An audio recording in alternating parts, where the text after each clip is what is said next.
신율의 뉴스 정면 승부 목요일 순서 4부 시작합니다. 목요일 4부 이 음악과 함께 시작하는 코너 바로 오늘 하루 정치권에서 가장 주목받은 키워드 알아보는 코너죠. 키워드로 보는 승부인데요.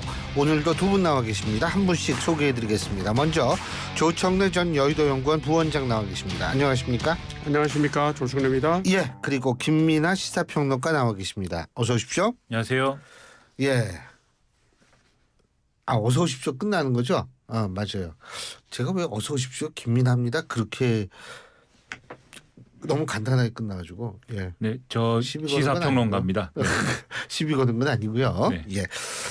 오늘 할 얘기가 많습니다. 자, 첫 번째 키워드인데요. 첫 번째 키워드 지금 가장 인터넷의 뉴스 사이트를 뜨겁게 달구고 있는 부분입니다. 김진표 전 국회의장의 회고록입니다. 지금 김진표 전 국회의장이 자신의 회고록 대한민국은 무엇을 축적해 왔는가 이것을 써가지고 이게 지금 공개가 되는 모양인데 여기에서 우리가 주목받는 것 윤석열 대통령과의 대화 내용인데요.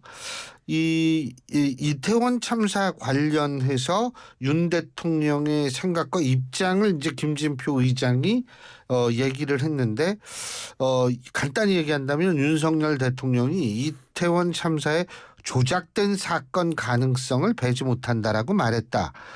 지금 이렇게 얘기를 했다라는 겁니다. 자, 조청래 부원장님 어떻게 보십니까? 참 뭐라고 말씀드리기가 그러네요. 전 국회의장이 회고록에서 날짜와 장소까지 특정을 해서 이 말씀을 하셨으니까 이게 뭐 사실이 아니라고 할 수도 없고 방어가 좀 난감합니다. 난감한데 이게 사실은 이제 그 연말에 여야 합의로 어렵게 이태원 특별법이 통과가 됐잖아요. 그래서 그 동안에 사회적인 뭐 여러 가지 그 가슴 아픈 일에 대한 국민들의 여론이나 또 유가족들의 그런 처지를 고려해서 사회적 합의를 이루고 법으로까지 통과를 시켰는데 지금 시점에서 이게 터져서 좀 당황스럽고요. 이게 뭐 이태원 참사가 터지고 난 뒤에 여러 가지 뭐 설들이 돌았습니다. 뭐 근거 없는 설도 돌고 뭐 했는데 이게 정말로 그렇게 말씀하셨는지는 모르지만 혹여 대통령께서 혹시라도 그런 인식을 갖고 계셨다면 그거는 제가 볼 때는 매우 부적절하고 올바르지 않은 것이고요. 이게 그 가슴 아픈 사안이 다시 수면 위로 올라와서 국민 여론에 반영이 되고 사회적 분열의 소재가 될까 싶어서 심히 염려스럽습니다. 어떻게 보십니까, 김민아 평론가님? 그러니까 이해하기 어려운 얘기인데요. 그 윤석열 대통령이 실제 이 당시에 이제 이러한 생각과 인식을 갖고 있었느냐, 이러한 생각과 인식을 갖고 있었다면 정말 큰 문제인 것이죠. 이태원 참사의 어떤 그 상황을 마주하고 사실 이 대통령으로서 가장 먼저 했어야 되는 생각은 무엇일까를 제가 감히 이제 헤아려 본다면 이런 참사가 이제 왜 일어났을까? 그리고 이 구조적 문제가 어디서 발생한 것일까? 그리고 다시 이런 일이 일어나지 않으려면 어떻게 해야 될까? 뭐 이런 수순으로 갔어야 되는데 먼저 이제 이 어떤 음모론적인 시각으로 범인부터 찾는 그러한 뭐 얘기들 특정한 범인이 있을 것이다라고 하는 그런 쪽으로 이제 쏠린 거지 않습니까? 그래서 이런 인식을 실제로 갖고 있었다라고 하면 문제인 건데 근데 이것이 뭐 일시적인 뭐 어떤 혼란이라든가 착각이라든가 뭐 그런 거라고 하면 오히려 그렇게 설명을 해줬으면 좋겠는데 그렇게 설명하기도 어려운 게 사실 이 대화에서 김진표 국회의장이 지적하고자 하는 바는 이 얘기를 하면서 이상민 장관에 대한 이제 경질이나 이런 것들이 어렵다라고 대통령이 얘기를 했다라는 거거든요. 그러니까 이상민 장관 경질 필요성에 대해서 얘기를 하니까 이런 말씀을 하시면서 그러니까 특정한 어떤 원인이 있는 어떤 특정인의 어떤 뭐 행위의 원인이 있는 그러한 사건이라면 이태원 참사가 그것이 밝혀지지 않았는데 그것을 이유로 이상민 장관을 경질하거나 하는 것이면 이상민 장관 억울하지 않겠느냐 이렇게 얘기했다는 거잖아요. 근데 일시적으로 이렇게 생각을 뭐 했다 하더라도 이후 상황을 쭉 보면은 이러한 음모론에 근거가 없다는 것이 뭐 밝혀진 거 아닙니까? 어느 정도. 그리고 지금 와서 이 음모론에 근거가 있다고 얘기하는 사람 아무도 없는 거잖아요. 그럼 이상민 장관에 대한 어떤 이 경질이라든가 무슨 인사조치라든가 이런 것이 그러면 됐어야 이제 와서 그때는 뭐 예를 들면 잠시 잘못 생각했다든지 또는 실언을 했다든지 또는 지금 대통령실은 아예 이러한 일이 없었다. 이게 김진표 전 국회의장 회고록이 지금 왜곡됐다라고 주장을 하고 있는데 그 왜곡됐다라든지 그런 주장을 해야 그런 주장을 하면 어쨌든 이상민 장관에 대한 조치가 있었어야 그것도 이제 믿을 만한 건데 조치가 지금까지도 없는 거잖아요. 이 개각설이 있는데 이상민 장관은 개각 대상에 포함이 되지 않을 것이다라고 언론 일부 전망을 하던데 그런 상황을 보면 이러한 인식을 갖고 있었다라고 하는 것에 대한 대통령의 어떤 문제가 실제 했던 게 아니냐. 이게 이제 또 의심이 가는 상황이어서 그렇다면 큰 문제다. 저는 이런 인식을 갖고 있다라고 하면은 주변의 참모들이라도 이것을 고칠 수 있도록 바른 말을 해야 되는데 지금 그런 상황이 아니라는 걸 보여주는 방증이 아니냐 이렇게 좀 생각이 됩니다. 보니까 대통령실은 김진표 의장의 회고록에 대해서 멋대로 왜곡했다, 개탄스럽다라는 얘기를 했는데 사실 이게 지금 다른 정치인은 모르겠지만 국회의장이 얘기를 한 거기 때문에 이게 왜곡됐다 이렇게 우리가 또 얘기를 해도 많은 국민들은 의혹을 이렇게 좀 가시기는 좀 어려울 것 같아요. 이게 이제 국회의장을 지낸 정치권의 원로이자 어른이신데 김진표 전 의장이 왜 이걸 회고록에다 적시를 해서 하셨는지 그 의도는 저는 모르겠습니다. 그게 마땅해 보이지는 저는 않습니다. 그런데 지금 이 회고록 내용이 알려지고 난 뒤 대통령실에서 멋대로 왜곡했다, 개탄스럽다 이렇게 반응을 보였는데 어떻게 왜곡했다는 것인지 그러면 그때 두 분이 만났을 때 무슨 대화가 오갔다는 것인지 그 내용이 아니었으면 뭐였던지 이런 데 대한 추가 의혹, 추가 문제 제기가 잇따를 수밖에 없는 상황이 지금 돼 있어요. 그래서 이 문제는 그냥 그때 그런 말 안 했다니까 그런 사실이 없다니까 이렇게 갈 수 있는 내용은 아닌 것 같고요. 국가의전소위원 1위와 2위 사이에 있었던 대화가 공개된 건 매우 유감스럽지만 지금 이 문제가 공개가 됐기 때문에 이 문제에 대한 올바른 대응 방향을 찾아가야 된다고 보고요. 그다음에 입장을 제대로 논리를 가다듬어서 반응을 내놓을 필요가 있을 것 같아요. 대통령실도 두루뭉실하게 개탄스럽다 이렇게 갈 수 있는 내용은 아닌 것 같고 이게 좀 파장이 생각보다 커질 수 있어서 조금 신경도 쓰이고 염려스럽네요. 대통령실 대변인실은 이렇게 얘기를 했습니다. 대통령은 당시 참사 수습 및 예방을 위한 관계기관 회의가 열릴 때마다 언론에서 제기된 다양한 의혹을 전부 조사하라고 지시한 바 있다. 대통령은 특히 차선 한 개만 개방해도 인도의 인파 압력이 떨어져서 사고를 막을 수 있었는데도 차선을 열지 않은 것이 이해되지 않는다는 입장을 밝혀왔다. 지금 이런 얘기거든요. 그리고 이 국가조창기도에서 대통령에게 독대로 요청해 나누었던 얘기를 멋대로 왜곡해서 세상에 알리는 개탄스러운 일이다. 지금 이런 것이 대통령실의 입장입니다. 이게 근데 좀 그럼 어떤 게 왜곡이 됐는지도 굉장히 궁금해요. 왜곡이라면 지금 대통령실의 해명을 보면은 지금까지 윤석열 대통령이 그렇게 공언을 해왔다. 모든 의혹에 대해서 조사하라고 했다. 특히 차선을 왜 열지 않았는지 등등 경찰이 제대로 대응하지 않았는지에 대해서 이유를 규명해야 된다랄지 그런 취지의 얘기를 해왔다는 것이지 김진표 국회의장하고 나눈 대화 내용이 그거였다는 취지가 지금 아니지 않습니까? 그러면 저는 여기서 그러면 평론가 입장에서는 그런 의문이 되는 게 대통령실은 그러면 이 대통령에게 정확하게 이 당시에 무슨 대화를 나눴는지를 확인하고 지금 입장을 내놓은 거냐 아니면 일단 얘기가 커질 것 같으니까는 그냥 왜곡된 거라고 일단 대응하고 나서 지금 이렇게 하는 거냐 이런 의문이 생길 수밖에 없는 거거든요. 그래서 왜곡된 거라면은 그 개탄스러울 만한 일이라면은 정확한 걸 얘기를 해줘야 검증을 할 거 아니냐 이런 생각이 든다는 겁니다. 맞습니다. 이거 좀 정확하게 입장을 좀 내야 될 것 같다는 생각이 듭니다. 그리고 언론에서 제기된 다양한 의혹. 이때 당시에 제 기억으로 어떤 의혹이 레거시 미디어입니다. 제 얘기는. 레거시 미디어에서 제기가 됐는지는 제가 정확하게 기억을 못 하겠는데 그때 당시에 그 레거시 미디어에서 그러니까 기성 언론에서 의혹을 다양하게 제기했는지도 좀 우리가 알아볼 필요가 있지 않을까 이런 생각도 사실 들게 되는 부분인데요. 김진표 의장 전 국회의장의 회고록이 지금 전국 특히 오늘부터 이제 전국에 가장 중요한 뜨거운 관심을 받게 되는 것은 아닌지 이런 생각이 들게 되는 부분입니다. 자, 두 번째 키워드로 가보겠습니다. 두 번째 키워드 민주당에 관련된 문제인데요. 이재명 추대대회입니다. 뭐 이재명 대표가 혼자 나가겠죠? 어떻게 네. 보세요? 거기 뭐 이인영 의원께서도 뭐 얘기가 있는 모양인데 어떻게 보십니까? 민주당이 그 박찬대 원내대표에 이어서 당 대표까지 추대 모양으로 안 가려고 안간힘을 썼겠죠. 흥행도 고려를 해야 되고 민주당이 져야 될 여론의 부담도 있고 해서.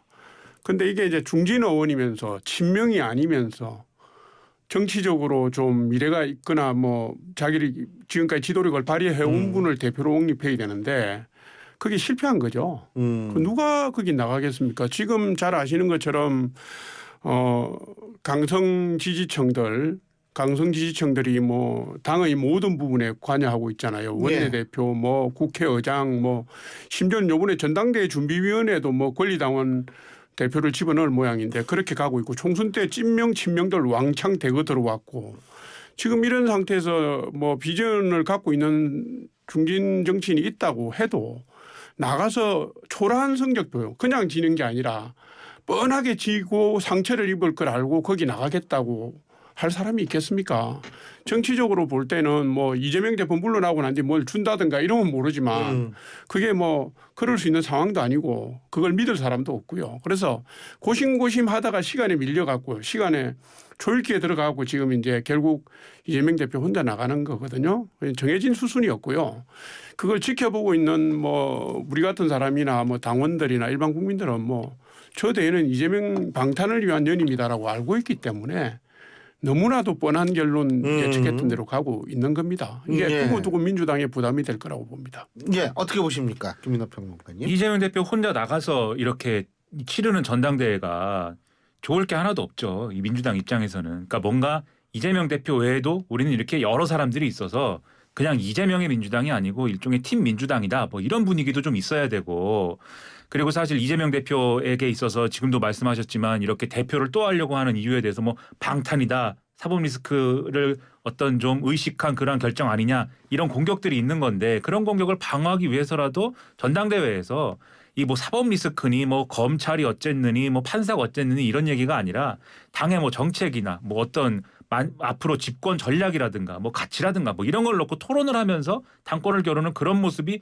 있어야 사실은 민주당과 이재명 대표한테 유리한 거거든요. 그걸 위해서라도 이재명 대표와 지금 소위 말하는 친명 주류 입장에서는 누군가가 나와줘야 되는 겁니다. 그게 이인영 의원이 제일 적합한 말씀하신 이 소위 말하는 이재명 대표와 가까운 사이는 아니면서도 중진이면서도 지금 당대표 나와도 될 것 같은 어떤 조건을 갖추고 있는 그런 인사이긴 한데 그걸 모를 일이고 부담스러워진 그런 상황이지 않습니까? 이게 결국은 지난 총선에서 소위 말하는 비명행사 공천이다 이렇게 많이 얘기를 했잖아요. 그 후과예요 사실은. 지금 민주당의 소위 말하는 친명 주류가 그리는 가장 이제 뭐랄까 행복한 그림은 이 이재명 대표가 가령 이제 대표 연임을 하고 그다음에 지선을 치르고 그리고 뭐 지선을 치르는 과정이 뭐 사퇴할 수도 있겠지만 그리고 나서 대선에 도전해서 대통령이 되는 그림 아닙니까? 대통령이 되고 나서 총선 치르는 거잖아요. 그러면은 지금 이재명 대표한테 각을 세우고 뭐 이렇게 좀 적대하는 듯한 그러한 정치인이 이번 전당대회를 통해서 만약에 타겟팅이 되면은 그 사람은 가령 이재명 정권이 이제 성립이 됐을 때 완전히 또 역적이 될 거 아닙니까? 지난번에 이낙연 대표처럼 되는 거잖아요. 그 길을 앞으로 걸어갈 게 뻔하다는 생각이 들면 누가 또 여기서 이런 좋은 효과를 위해서 내가 좋은 역할, 들러리 역할을 하겠습니다라는 그런 명분이 있더라도 누가 출마를 하겠습니까? 지난 총선 때 이미 봤지 않습니까? 이재명 대표하고 불편한 관계가 되면 공천 못 받는다. 이런 어떤 얘기가 나올 정도의 어떤 국면이 된다라는 걸. 그래서 결국은 그 돌고 돌아서 이런 문제가 총선 때의 그러한 공천의 모습들이 결국 이런 부담으로 돌아오는 거다. 뭐 안고 가야지 어떻게 하겠습니까? 근데 일부에서 박주민 의원하고 제가 인터뷰를 했는데 박주민 의원께서는 예전에 이낙연 대표 당대표 경선 과때를 얘기를 하면서 그때도 알아서 다 그냥 사퇴했다. 이런 얘기를 하더라고요. 그러니까 근데 지금은 사퇴가 아니라 애초부터 나오질 않는다는 차이는 있죠.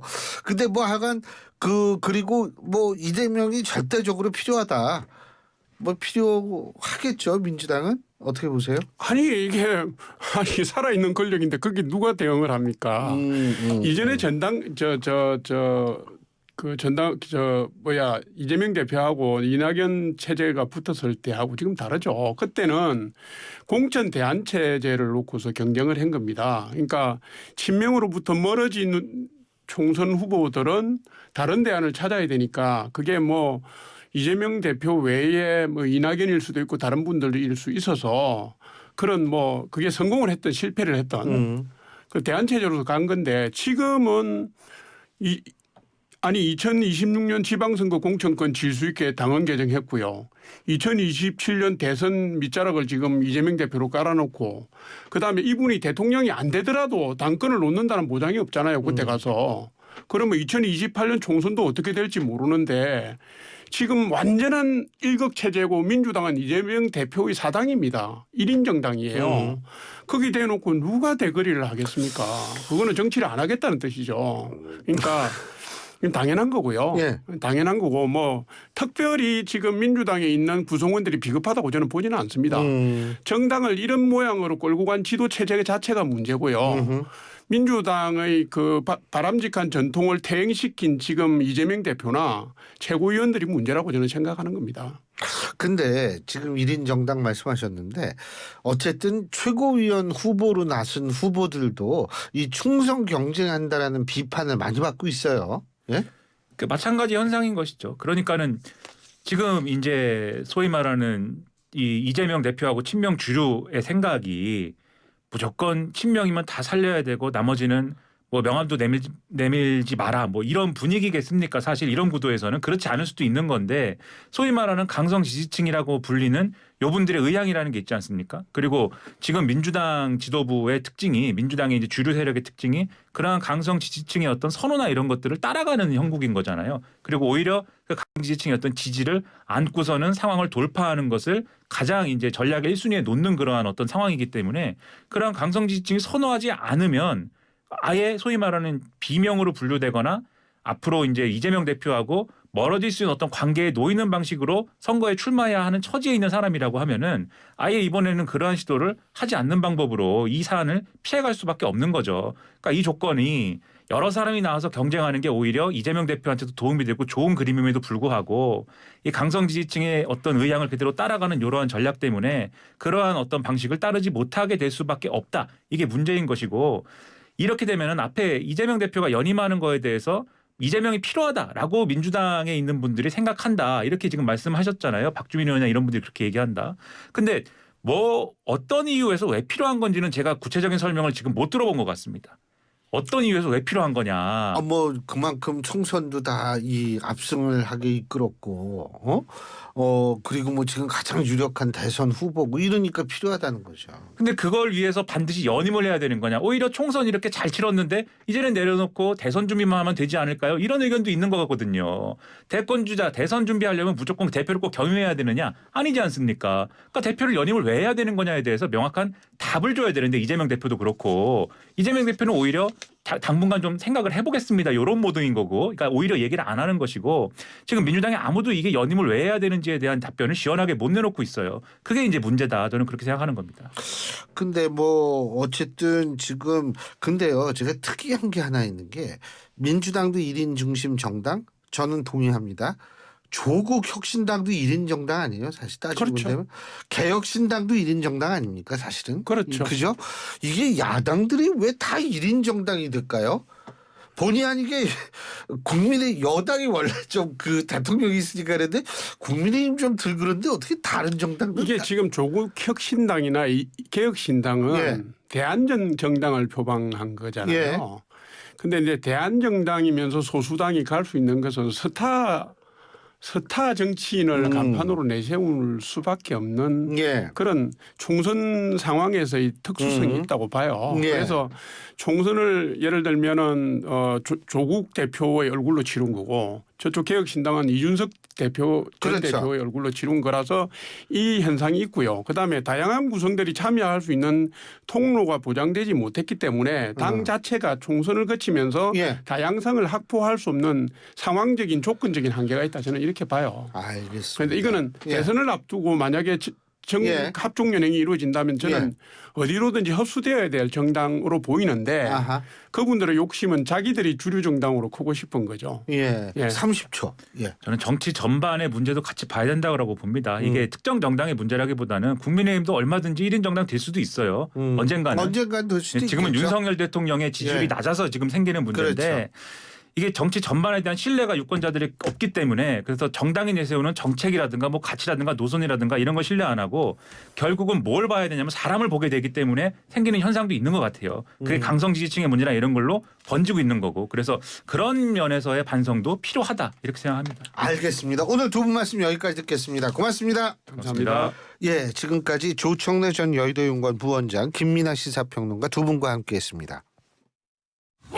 여기는 성공을 인쇄하는 비즈하우스.